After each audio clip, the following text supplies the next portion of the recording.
Copy करून घ्यायची काय ते वीस पेपर वगैरे तर सगळं कंठसुद्धा म्हणून ज्ञानेश्वरी घरोघरी अर्थात ज्ञानेश्वरीची कार्यशाळा या कार्यक्रमात आपलं सर्वांचं स्वागत आहे. आज आहे आपला श्लोक क्रमांक 43, अध्याय क्रमांक 2 आणि ओव्या आहेत ते 248 आणि 249, दोनच ओव्या आहेत.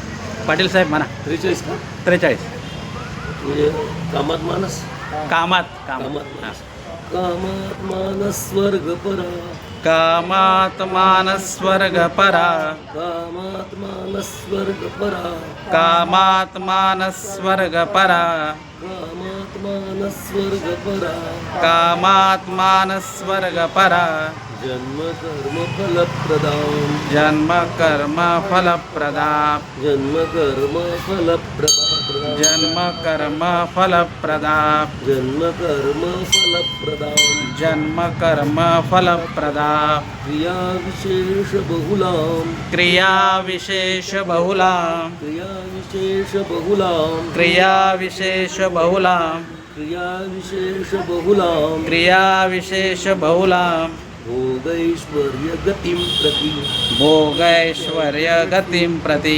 भोगैश्वर्य गतिं प्रति भोगैश्वर्य गतिं प्रति भोगैश्वर्य गतिं प्रति भोगैश्वर्य गतिं प्रति.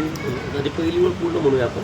कामात्मान स्वर्ग परा जन्म कर्म फलप्रदाम किमात्मान स्वर्ग परा जन्म कर्म फलप्रदा कामात्मान स्वर्ग परा जन्म कर्म फलप्रदाम कामात्मान स्वर्ग परा जन्म कर्म फलप्रदाम कामात्मान स्वर्ग परा जन्म कर्म फलप्रदाम कामात्मान स्वर्ग परा जन्म कर्म फलप्रदाम. दुसरी ओळ. क्रिया विशेष बहुलां भोगैश्वर्य गतिं प्रति क्रिया विशेष बहुलां भोगैश्वर्य गतिं प्रति क्रिया विशेष बहुलां भोगैश्वर्य गतिं प्रति क्रिया विशेष बहुलां भोगैश्वर्य गतिं प्रति क्रिया विशेष बहुलां भोगैश्वर्य गतिं प्रति क्रिया विशेष बहुलां भोगैश्वर्य गतिं प्रति. पूर्ण श्लोक एकदा म्हणूया. कामात्मान स्वर्ग परा जन्म कर्म फलप्रदाम क्रिया विशेष बहुलां भोगैश्वर्य गतिं प्रति कामात्मान स्वर्ग परा जन्म कर्म फलप्रदां क्रिया विशेष बहुलां भोगैश्वर्य गतिं प्रति. या 43 क्रमांकाच्या श्लोकामध्ये भगवंत आपल्याला सांगतायत की सकाम कर्माची मर्यादा असते आणि निष्काम कर्म हे स्वर्गापेक्षा श्रेष्ठ आहे. बघा मागे भगवंत अर्जुनाला म्हणतात तुला जर का मृत्यू आला रणांगणामध्ये तर तुला स्वर्ग मिळेल. आणि इथे सांगतायत की स्वर्गाची इच्छा करणं हे सुद्धा वाईट आहे. म्हणजे स्वर्गपरा माणसाने मोक्षपरा व्हायला पाहिजे. म्हणजे मनुष्य कर्मामध्ये मनुष्य जन्माला येऊन आपण मोक्ष प्राप्त केला पाहिजे. आता स्वर्ग म्हणजे काय आपल्यासारख्यांची कल्पना काय आहे स्वर्ग म्हणजे सांगा बरं. स्वर्ग म्हणजे काय माहिती का आनंदित जीवन. म्हणजे असं म्हणतात बघा या 9व्या अध्यायामध्ये ज्ञानोबारायांनी स्वर्गाचं वर्णन केलेलं आहे. तर त्याच्यामध्ये चिंतामणीचे खिल्लार आहे असं म्हणतात. मनी नाही तर खिल्लार आहेत. आणि म्हणतात की तिथे ना मनुष्याला भूक लागत नाही स्वर्गामध्ये. म्हणजे खायचं काही काम नाही आणि हवा शुद्ध आणि पाहिजे ते तुम्हाला तिथे भेटणार. सगळं जे पाहिजे ते तुम्हाला तिथे भेटेल असं सर. म्हणजे उदाहरणार्थ असं आहे स्वर्ग म्हणजे सुख आणि नरक म्हणजे दुःख. ते इथे भगवंत काय म्हणतात कामात मानस स्वर्ग परा. म्हणजे त्यांच्या मनामध्ये एकच कामना असते काय की स्वर्ग मिळायला पाहिजे आपल्याला. म्हणजे त्यांच्या मनामध्ये भगवंताची प्राप्ती नसते तर स्वर्गाची प्राप्ती असते. सुख फक्त सुख पाहिजे. देव म्हणजे कसं माहिती का जेव्हा दुःख आलं का त्याला देव आठवतो. ते म्हणतात ना सुखामध्ये भगवंत आठवत नाही. जेव्हा कृष्ण निघाला सगळं महाभारत झाल्यानंतर, तेव्हा कुंती मातेला म्हटला, माते आत्या मी आता जातो म्हणे, येतो नाही म्हटले. असं म्हणतात की आपण कधी बोलत कोणाकडे तर आपण येतो म्हणतो, जातो नाही म्हणत. पण त्यावेळेला भगवंत तिला म्हटले की आता जातो मी. तर ती कुंती होती, ती कुंती म्हटली, अरे कृष्णा तू नेहमी येतो म्हणतो ना, आता जातो म्हणतो. म्हणे आता काय माझी गरज नाही राहणार तुम्हाला, आता सगळं तुमचं मी तुम्हाला वेल असं सगळं तुम्हाला व्यवस्था लावून दिलेली आहे, आता काय माझी तुम्हाला गरज नाही. परंतु ती म्हणे बरं आत्या मी आता येणार नाही, ठीक आहे, पण मग तुला काय पाहिजे, मागणं काय तुझं माग, मी तुला देतो तुझे पाहिजे ते. तर तेव्हा तिने मागणं भगवंताकडे मागितलं की मला दुःख दे म्हणे. बघा आता आपण सगळं सुखासाठी आपण सगळं करतोय, पण तिने दुःख मागितलं. तर तो मग कृष्ण म्हणाले की भगवान म्हणाले, अरे हे तुम्ही तर एकदमच म्हणजे धक्कादायक आहे तुझी मागणी, सगळ्या सुखासाठी मागतात, मग तू दुःख का मागतो. म्हणे दुःखामध्ये तू येणार, तुझी आठवण येणार, म्हणून मला दुःख पाहिजे. आणि भागवतकाराने सांगितलेलं आहे सुख आणि दुःख एकच आहे, एकाच नाण्याच्या दोन बाजू आहेत. हे सुख आणि दुःख सख्खे भाऊ आहेत. ते त्याच्या आईकडे दुःख गेला तर दुःख तो म्हणाला, बरे आई सुखालाच सगळे मागतात म्हणे, मला काय कोणाची इच्छा करत नाही म्हणे घाबरू नको म्हणे, तुझ्या म्हणजे लोक सुखाचा फक्त सदरा घालतील म्हणे, पण लोक दुःखीच राहतील असे. पुढे बघा, जन्मकर्म फलप्रदाम. आता इथे प्र आला म्हणून प जोडायचा ना साहेब, बरोबर ना. हां, तर जन्मकर्म फलप्रदाम म्हणजे जन्म आपल्याला कर्मानुसार मिळतो. जसं कर्म राहील तुमचं तसं तुम्हाला जन्म मिळणार. म्हणजे जन्म घेणे लागे वासनाच्या संगे. मी तुम्हाला मागे पण त्या धड भरत राजाचं सांगितलं होतं त्याप्रमाणे. म्हणजे त्याने सर्वच त्याग केला, परंतु त्याचा जीव हरणामध्ये अडकला. मग पुढच्या जन्मी तो काय झाला, हरण. जसे आपली मृत्यू समयी जशी वासना होईल तसा आपल्याला जन्म भेटेल असं भगवंत सांगतात. पुढे काय म्हणतात, क्रिया विशेष बहुलाम. म्हणजे जे स्वर्गाची प्राप्ती करतात ना, ते वेगवेगळी कर्मकांड वेदामध्ये सांगितलेली आहेत, त्याचं वेगवेगळा संदर्भ सांगतात. आणि मग हे करा, ते करा, ते करा, हे करा, आणि याच्यामध्ये गुंतून ठेवतात. बघा ज्ञानोबरायाने हरिपाठामध्ये असं म्हटलंय, ज्ञानदेव म्हणे नाम हे सुलभ सर्वत्र दुर्लभ विरळाने. म्हणजे सगळ्यात सोपं नाम आहे भगवंताचं, ते आपण कधी पण घेऊ शकतो, कुठे पण घेऊ शकतो, झोपल्या पडल्या पण घेऊ शकतो, आणि ते सुलभ आहे. पण पुढे काय म्हणतात, ते दुर्लभ सुद्धा आहे. भगवंताचं नाव असं येत नाही, बहुत सुकृताची जोडी म्हणून विठ्ठल आवडी. तुम्ही जेव्हा आपण पुण्य सवय लावली तरच ते भगवंताचं नाव येणार तुम्हाला, नाही तर नाव येणार नाही. हां, आणि पुढे काय म्हणतात, भोग ऐश्वर्य गतिम प्रती. म्हणजे त्यांचं लक्ष भोगाकडे असतं, ऐश्वर्याकडे असतं आणि संपत्तीकडे असतं. आणि याच्यासाठी काय करतात, ते दान देतात. म्हणजे मला भोग मिळाला पाहिजे, मला ऐश्वर्य मिळालं पाहिजे, आणि हे सगळं सकाम आहे. हे कर्म सगळं कसं आहे, सकाम आहे. आणि भगवंत आपल्याला काय सांगतात, निष्काम कर्म सांगतात. ते याच्यावर थोडं ज्ञानोबराय दोनच ओव्या सांगितले, ते आपण पटकन बघू आणि थोडा विस्तार मग तुकोबरायाने करू. हां, पहिली ओळ बघा, 248 क्रमांकाची ओळ मिळाली सगळ्यांना. दुसरा अध्याय 43 श्लोकाच्या खाली. देखे कामना अभिभूत, देखे कामना अभिभूत, ओहुनी कर्मे आचरत, ओहुनी कर्मे आचरत, ते केवळ भोगी चित्त देवोनिया. ते केवळ देवोनिया. म्हणजे देखे कामना अभिभूत म्हणजे कामनेने ते काय करतात, कर्म करतात. अभिभूत म्हणजे इच्छा, कामनेची इच्छा करतात. म्हणजे असं कुठलंही काही समजा आपल्याला काही, आणि आपण जीवन जगतो, तुम्ही आम्ही वगैरे, भरपूर प्रश्न आहेत आपल्या जीवनामध्ये, आणि आपल्याला काही प्रॉब्लेम आला तर आपण काय करतो, मग ज्याला जाणकाराला सांगतो. आणि एखादा जाणकार चांगला मिळाला तर तो चांगला गायडन्स करतो. नाही तर मग हे करा ते करा कर्मकांड असं आपल्याला करायला लावतो. मग त्याच्यात आपलं काय जातात, पैसेसुद्धा जातात, वेळसुद्धा जातो आणि आपल्या नशिबात काहीच भेटत नाही. म्हणून ते ज्ञानोबा इथं मग काय म्हणतात की होऊनी कर्मे आचरत, कामना मनामध्ये ठेवतात आणि कर्माचं आचरण करतात. आणि काय आहे, केवळ भोगी चित्त देऊन या, त्यांचं चित्त फक्त भोगामध्ये असतं, असं या ओवीमध्ये अर्थ आहे.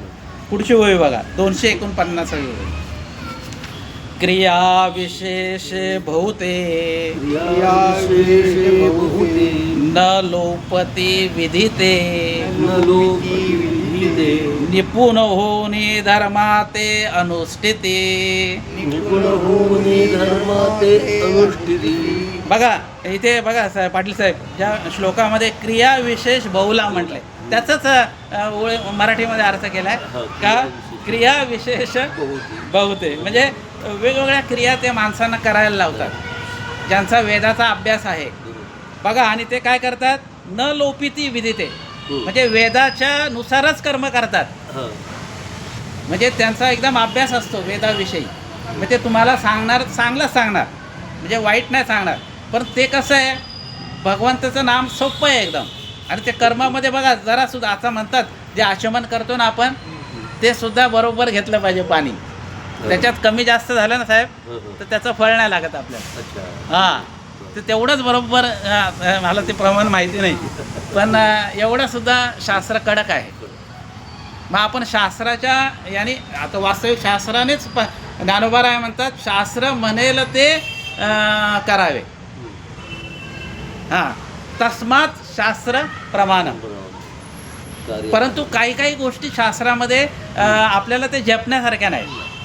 म्हणून काय केलं आहे संतांनी, भगवंताचं नामच घ्यायला सांगितलं, नामस्मरण. हां, नंतर काय, निपुण होऊनी धर्मा ते अनुष्ठिती. त्यांचा धर्माबद्दल काय असतो, अभ्यास हे असतो, म्हणजे चांगला अभ्यास असतो आणि ते आपल्याला धर्माचं अनुष्ठान करायला सांगतात. असं ह्या श्लोकामध्ये आणि ओवेमध्ये अर्थ आहे.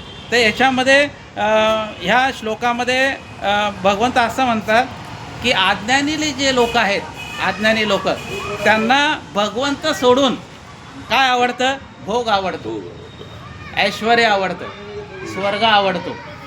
आणि त्याच्यासाठी ते काय करतात, म्हणजे अनेक प्रकारच्या कर्म करत राहतात. मला भगवंतानी संपत्ती दिली पाहिजे. बरं, ती संपत्ती कसं आहे, काही लोक असं आहे की पुढच्या 10 पिढ्या करतील तसं कमावतात. वास्तविक पाहताय बघा, पैशाचं गरज आहे सगळ्यांची, परंतु तुकोबारायाने म्हटलं आहे की जोडून या धन उत्तम व्यवहारे, उदास व्यवहारे वेच करी, उदास विचारे वेच करी. म्हणजे आपण जे पैसे कमवतो ते कसे पाहिजेत, धर्मानुसार पाहिजे, अधर्माचे पैसे नकोत, अशा पद्धतीने. आणि मग काय आहे, त्यांचं अंतःकरण जे आहे ना ते इच्छेने भरलेलं असतं. त्यांचे मनोकामना कधी पूर्ण होत नाहीत, कोणाच्या, जे भोगामध्ये आसक्त असतात ते. आणि पुढे काय आहे, खरं ज्ञान हे निष्काम कर्मामध्ये आहे. आणि भगवंत काय सांगतात की निष्काम कर्म हे स्वर्गापेक्षा श्रेष्ठ आहे. एवढंच भगवंताला इथे सांगायचं आहे. आता तुकोबारायांचं बघा काय म्हणतात, कामनेच्या त्यागे भजनाचा लाभ झाला पद्मनाभ सेवा ऋणी. म्हणजे देवाला जर का आपल्या सेवेतून ऋणी करायचं असेल तर आपण काय केलं पाहिजे, निष्काम कर्म केलं पाहिजे. कुठलेही कर्म करताना आपण अपेक्षा ठेवायची नाही.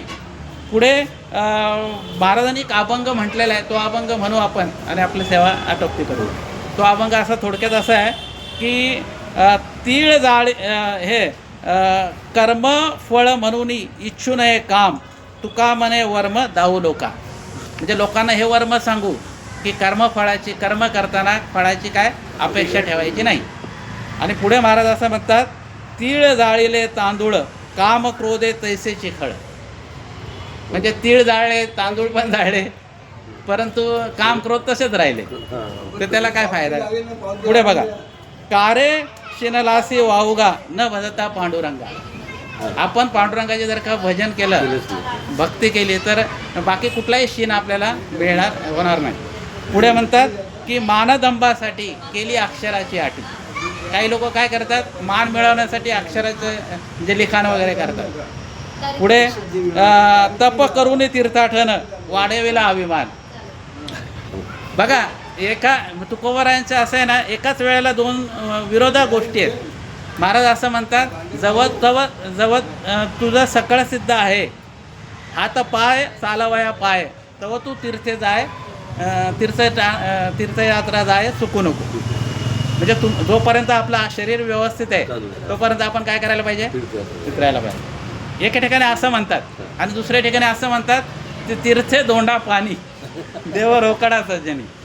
तीर्थात काय आहे, धोंडा आहे, दगड आणि पाणी आहे, पण देव सज्जनामध्ये आहे. तर आपण काय करतो, सज्जनामध्ये देव नाही बघत. आणि तीर्थ करायचं नाही असं नाही, तीर्थ करावेच, परंतु कसं आहे, आताच तीर्थ हे झालंय, काय झालंय, पिकनिक स्पॉट झाले आणि सगळ्यांनी त्यात म्हणजे पावित्र्य एकदम भंग केलं तरुण पिढींनी, असं आहे त्याच्यामध्ये.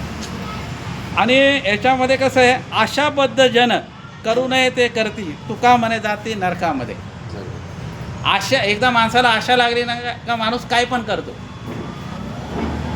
आणि मग सांगणारे आपल्याला काहीही सांगतात. अशा पद्धतीने ह्या श्लोकाचा अर्थ आहे 43 क्रमांकाचा. आणि 2 ओवे आपण बघितले आहे की नाही. पुढे आपण उद्या बघू बाकीचं. 44वा श्लोक आहे तो आपण उद्या बघू. कुंडलिका वरद्यार विठ्ठल श्री ज्ञानदेव तुकाराम पंढरीनाथ भगवान की जय. माऊली ज्ञानेश्वर महाराज, जगद्गुरु श्री संत तुकाराम महाराज, सब संतन की जय. अपने माता पिता की जय. श्री अनंत मधुसूदना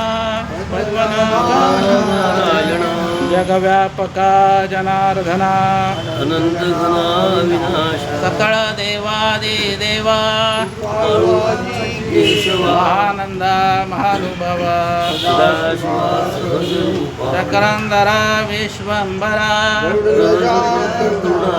सहस्रपदा सहस्रकरा क्षीरसागरा क्षीर कमलनयना कमलपते कामिनी मोहना मदनमूर्ती भवतारका धरित्याश्रिते वर्णोती त्रिविक्रमा आगाये सगुणा निर्गुणा वसुदेव देवकी नंदना तुकाला लोटांगणी हेची करीत से विनवनी सकळ देवादि देवा केशवा महानंदा महानुभवा आता विश्वात्मके देवे हे देवाज्ञ दोषावे दोषोनी मद द्यावे पसाय जानहे जे कामची व्यंकटी सांडो तया सत्कर्म परस्परे पडो मैत्र दुर्गाची तिमिरधाव विश्वधर्म जो देवांशील तो ते गावो प्राणात वर्ष सकळ मंगळी ईश्वर निशांची मांदियाळी अनवरते मंगळी तला सर्वते अवर चेतला चिंतामणीचे गाव ओलते जय अर्णव पियुषांचे चंद्रमेले अलांछन मार्तंडजे तापहीन ते सर्वाये सदा सज्जन सोविरे किंबहुना सरस्वती पूर्णयोगी दुःखी मज दिलो आदिपुरकी अखंडित